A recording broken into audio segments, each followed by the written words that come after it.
Hi, I'm Lisa Treiber. I'm from Michigan State University Extension, and I'm here today to talk to you about freezing fresh fruit.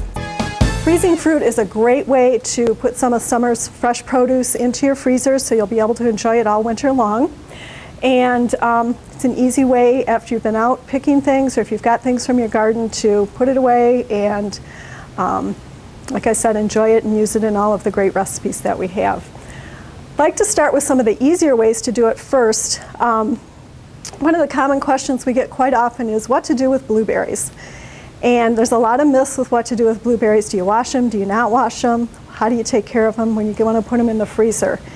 And the easiest thing to do, believe it or not, is after you've picked them or after you've bought them at the store, is you simply bring them home, you pick through them, you make sure you've got the stems off of them, you've got all the little bad blueberries out of the basket, and you simply dump them on a cookie sheet. You shake them out. Oops, I missed one. And then you're going to pop them in the freezer. You wonder, why am I not washing them? Well, when you wash them, they actually get very tough. And one of my colleagues actually said she's done that, and they turn into hard little rubber balls when you eat them. And people will say, well, what about the food safety precautions and all of that kind of thing? What you're going to do is when you take them out of the freezer to eat them, you're going to run them under cool running water to rinse them, and that's when you get them washed. But what they found is that if they're washed before you put them into the freezer, they do get very hard and tough. So to keep them nice and fresh, when you're going to use them in your waffles, your pancakes, things like that, you're going to want to just put them on a cookie sheet, freeze them individually. That way they're not going to be in a big blob when you take them into your freezer bag. Another easy way to freeze things that maybe you're going to be using later, so you've had a great pick on strawberries or raspberries or things like that. You don't want to put sugar into them, and you want to make them really easy to freeze and maybe make jam a little later. You don't have time to freeze them right away or to make that jam right away. Is you can go ahead and take your strawberries, take your other berries that you have, put them in the Ziploc bags, pop them in the freezer. Tips for freezing your fruits is you want to make sure that they're perfect. You don't want to put them into your freezer if they're bruised, if they're starting to become mushy, if they've got some damage to them, because that's not what you want in your freezer. You want to eat them when you take them out, and they want to be in really good shape, and that's how you want to put them into your freezer. Nice and fresh, nice and nice good-looking produce that you put in there.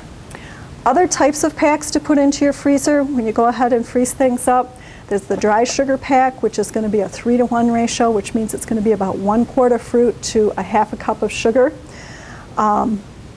It's an easy thing to do. You're going to take your fruit, you're going to measure it into the container, you're going to sprinkle the sugar over it, and then again, stir it gently so you're not bruising the fruit, you're not breaking the fruit up, and make sure you've got it all packed in nicely. Put your lid on, squeeze as much air out as possible, pop it in the freezer. Another method of freezing fruit, your more delicate fruits, your peaches, your pears, things like that, you may want to make a syrup for them. And this is another product that you've got some control over. You can control how much sugar you're putting into your syrup. You can make a very heavy syrup, or for those of us that like a little lighter syrup, all goes on how much sugar you're going to put into the syrup. Or you can freeze your fruits in a juice. If you prefer to do an apple juice, a pineapple juice, a pear juice, you can freeze it in juices as well. We've even been able to freeze some of our fruits in water and get away with that. Some of these things you're going to have to add fruit fresh or something to prevent the fruit from darkening. Tips to help you make it easy and make sure you've got a successful product when you're done. You're going to want to make sure that as you put the product in the Ziploc bags or the freezer containers, and I think I've already touched on this a little bit, you're scooping your produce into the Ziploc bags. And again, think about your family size. Think about how much you like this product. Are you doing this for a smoothie recipe? Are you doing this for your favorite crumble recipe or crisp recipe that you might be making later on during the months as it gets colder? You're going to squeeze the air out, because air is not a good thing in a frozen product. You're going to pack it in there so it's not squished. Layer everything out nicely. You're going to date your bag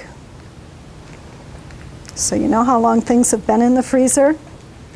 The types of containers that I want to use when I'm freezing products, again, make sure that they're freezer bags or that they're nice durable containers that are going to keep the moisture out, the air out, And I want to use containers that aren't going to have a lot of airspace. So if I only have a small amount of product that I'm going to freeze, I'm going to want to use a smaller container so that there's not going to be a lot of airspace in there. And I think that's it. Thank you for joining me today.